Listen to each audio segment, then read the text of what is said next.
Hi and welcome. ಈಗ process casting ಅಂದರೆ ಏನು, ಅದರ ಕಂಪ್ಲೀಟ್ ಡೀಟೇಲ್ಡ್ ಎಕ್ಸ್ಪ್ಲನೇಷನ್ ಬಂದು ನಾನು ಇನ್ನೊಂದು ವಿಡಿಯೋ ಮಾಡಿ ಹಾಕ್ತೀನಿ. ಬಟ್ ಯಾವುದಾದ್ರೂ ಸಿಂಪಲ್ ಪ್ರಾಬ್ಲಮ್ ಮಾಡೋಕ್ಕೆ ರಿಕ್ವೆಸ್ಟ್ ಬಂತು, ಸೊ ಅದಕ್ಕೆ ಇದು ಮಾಡ್ತಿದ್ದೀನಿ. ಬಟ್ ನಾನು ನೆಕ್ಸ್ಟ್ ಹಾಕೋ ವೀಡಿಯೋನ ಮಿಸ್ ಮಾಡಿದೆ ನೋಡಿ. ಸೊ ಅದು ನೋಡಿದಾಗ ನಿಮಗೆ ಪ್ರೊಸೆಸ್ ಕಾಸ್ಟಿಂಗ್ ಅಂದರೆ ಏನು ಅನ್ನೋದು ಕಂಪ್ಲೀಟಾಗಿ ಅರ್ಥ ಆಗುತ್ತೆ. ಓಕೆ, ಸೊ ಈ ಪ್ರಾಬ್ಲಮ್ ನೋಡೋಣ.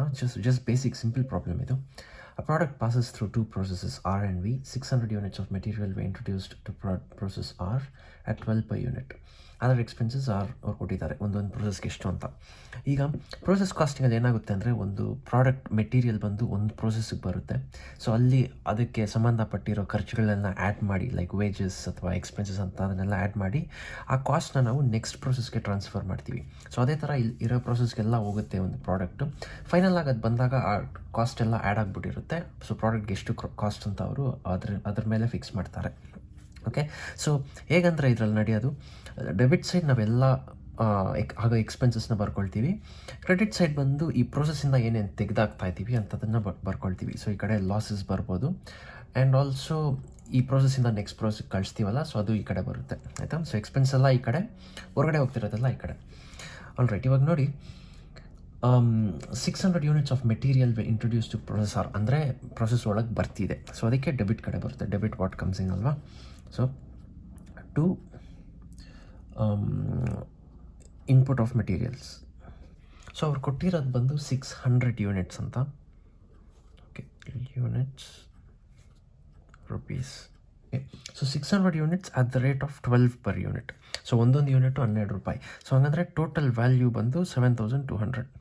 600 ಇಂಟು 12. ಓಕೆ, ನೆಕ್ಸ್ಟ್ ಬಂದು ಅವ್ರು ಕೊಟ್ಟಿರೋದು ಇಂಡೈರೆಕ್ಟ್ ಮೆಟೀರಿಯಲ್ಸ್. ಸೊ ಇದು ಒಂದು ಇನ್ಪುಟ್ ಅಲ್ವಾ. ಸೊ ಅದಕ್ಕೆ ನಾವು ಈ ಕಡೆ ಬರ್ಕೊಳ್ತೀವಿ. ಅವ್ರು ವ್ಯಾಲ್ಯೂ ಕೊಟ್ಟಿದ್ದಾರೆ. So that is 3400. ಆಮೇಲೆ ವೇಜಸ್ ಇದೆ. ಸೊ ವೇಜಸ್ ಬಂದು ಅವ್ರು ಕೊಟ್ಟಿರೋದು 4200. Sundry expenses 1700. ಆಯಿತಾ? ಈಗ ನೆಕ್ಸ್ಟ್ ನಾರ್ಮಲ್ ಲಾಸ್ ಅಂತ ಕೊಟ್ಟಿದ್ದಾರೆ. ಸೊ ನಾರ್ಮಲ್ ಲಾಸ್ ಏನಂದರೆ, ಒಂದು ಪ್ರೋಸೆಸ್ಸಲ್ಲಿ ಅವರು ಅವಾಯ್ಡ್ ಮಾಡದೆ ಆಗೋ ಲಾಸ್. ಸೊ ಅದೇನಾದರೂ ಪ್ರೋಸೆಸ್ ಹ್ಯಾಂಡ್ಲಿಂಗಲ್ಲಿ ಹೋಗ್ಬೋದು, ಏನೋ ಒಂದು ಆಗ್ಬೋದು. ಸೊ ಅದನ್ನು ಅವ್ರು ಎಕ್ಸ್ಪೆಕ್ಟ್ ಮಾಡ್ತಾರೆ ಪ್ರೋಸೆಸ್ ಆಗೋಕ್ಕೆ ಮುಂಚೆನೇ. ಸೊ ಇದರಲ್ಲಿ ಅವ್ರು ಎಕ್ಸ್ಪೆಕ್ಟ್ ಮಾಡ್ತಾ ಇರೋದು 2% ಅಂತ. So by normal loss. So loss ಅಂದರೆ ಅದು ಹೊರಗಡೆ ಹೋಗ್ತಿದೆಯಲ್ಲ, ಸೊ ಅದಕ್ಕೆ ಕ್ರೆಡಿಟ್ ಸೈಡ್ ಬರ್ಕೊಳ್ತೀವಿ. ಸೊ ಅವ್ರು ಹೇಳಿರೋದು ಈ ಪ್ರೋಸೆಸ್ ಆರ್ಗೆ 2% ಅಂತ. ಸೊ 2%, 600ಅಲ್ಲಿ 2% ಲಾಸ್ ಆಗೋಗುತ್ತೆ. ಅಂದರೆ 12 ಯೂನಿಟ್ಸ್ ಆಯಿತು. ಇವಾಗ ನೆಕ್ಸ್ಟ್ ಅವರು ಸ್ಕ್ರ್ಯಾಪ್ ವ್ಯಾಲ್ಯೂ ಕೊಟ್ಟಿದ್ದಾರೆ. ಅಂದರೆ ಈ ನಾರ್ಮಲ್ ಲಾಸು ಅವ್ರು ಸೆಲ್ ಮಾರಿದ್ರೆ ಎಷ್ಟು ಹಣ ಬರುತ್ತೆ ಅಂತ. ಸೊ ಒಂದೊಂದು ಯೂನಿಟ್ಗೆ 3 ರೂಪಾಯಿ ಬರುತ್ತಂತೆ. ಸೊ ಹಂಗಂದರೆ 12 ಯೂನಿಟ್ಗೆ ಅವ್ರಿಗೆ ಬರೋದು 36 ರೂಪಾಯಿ.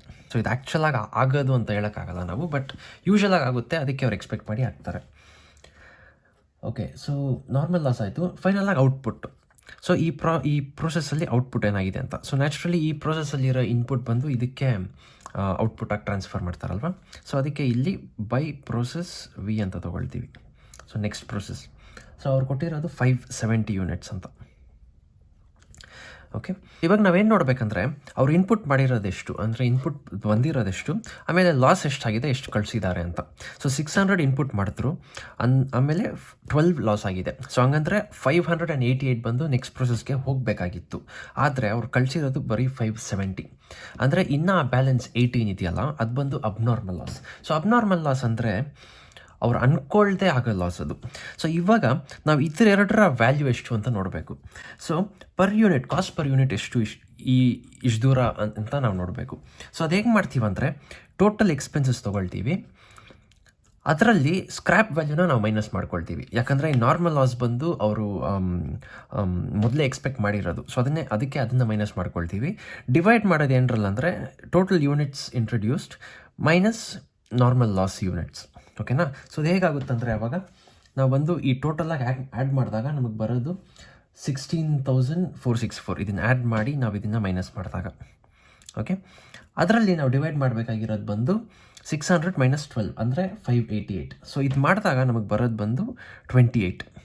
ಸೊ ಕಾಸ್ಟ್ ಪರ್ ಯೂನಿಟ್ ಬಂದು 28. ಸೊ ನೆಕ್ಸ್ಟ್ ಪ್ರೊಸೆಸ್ಗೆ ನಾವು ಕಳಿಸ್ತಿರೋದು ಬಂದು ಒಂದೊಂದು unit at the rate of 28. So ಅದೇ ವ್ಯಾಲ್ಯೂ ಬಂದು ಅಬ್ನಾರ್ಮಲ್ ಲಾಸ್ಗೂ ತೊಗೊಳ್ತೀವಿ ನಾವು. ಸೊ 570 ಇಂಟು 28 ಮಾಡಿದಾಗ ಬರೋದು 15,960. ಆಮೇಲೆ 18 ಇಂಟು 28 ಮಾಡಿದಾಗ ನಮಗೆ ಬರೋದು 504. ಓಕೆನಾ. ಸೊ ಟೋಟಲ್ ಕಾಸ್ಟ್ ಬಂದು 16,500. ಈಗ ಪ್ರೋಸೆಸ್ ವಿಗೆ ಟ್ರಾನ್ಸ್ಫರ್ ಮಾಡಿದ್ದೀವಿ. ಸೊ ಈ ಕಡೆ ಬಂದು ಪ್ರೋಸೆಸ್ ವಿ ಅಲ್ಲ, ಸೊ ಇಲ್ಲಿ ಟು ಪ್ರೋಸೆಸ್ ಆರ್ ಅಂತ ತೊಗೊಳ್ತೀವಿ. ಸೊ ಪ್ರೋಸೆಸ್ ಆರಿಂದ ನಮಗೆ ಈ ಯೂನಿಟ್ಸ್ ಬಂದಿರೋದು at the rate of 28 per unit. So ಎಷ್ಟು ಬಂದಿದೆ 570 at the rate of total value ಬಂದು 15,960. ಓಕೆನಾ. ಇವಾಗ ಬೇರೆ ಡೀಟೇಲ್ಸ್ನ ನಾವು ನಾರ್ಮಲಾಗಿ ಆ್ಯಡ್ ಮಾಡ್ಕೋಬೇಕು ಇಲ್ಲಿ. ಸೊ ಇಂಡೈರೆಕ್ಟ್ ಮೆಟೀರಿಯಲ್ಸ್ ಇದೆ. ಓಕೆ, ಸೊ ನಾವು ಎಕ್ಸ್ಪೆನ್ಸಸ್ ಎಲ್ಲ ಆ್ಯಡ್ ಮಾಡಿ ಆಯ್ತು. ಈಗ indirect materials, wages and sundry expenses. ಈಗ normal loss. So by normal loss. So ಈ ಪ್ರೋಸೆಸ್ಸಲ್ಲಿ ಎಷ್ಟು ನಾರ್ಮಲ್ ಲಾಸ್ ಆಗುತ್ತೆ ಅಂದರೆ 3% ಅಂತ ಕೊಟ್ಟಿದ್ದಾರೆ.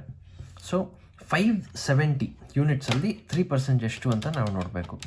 ಸೊ ಅವಾಗ ನಮಗೆ ಬರೋದು ಬಂದು 17.1. ಸೊ ಅದನ್ನು ನಾವು ರೌಂಡ್ ಮಾಡಿ 17 ಅಂತ ತೊಗೊಳ್ತೀವಿ, ಯಾಕಂದರೆ ಒಂದೊಂದು ಯೂನಿಟ್ ಹೋಲ್ ಆಗಲ್ಲ ನಾವು ತೊಗೊಳ್ಳೋದು.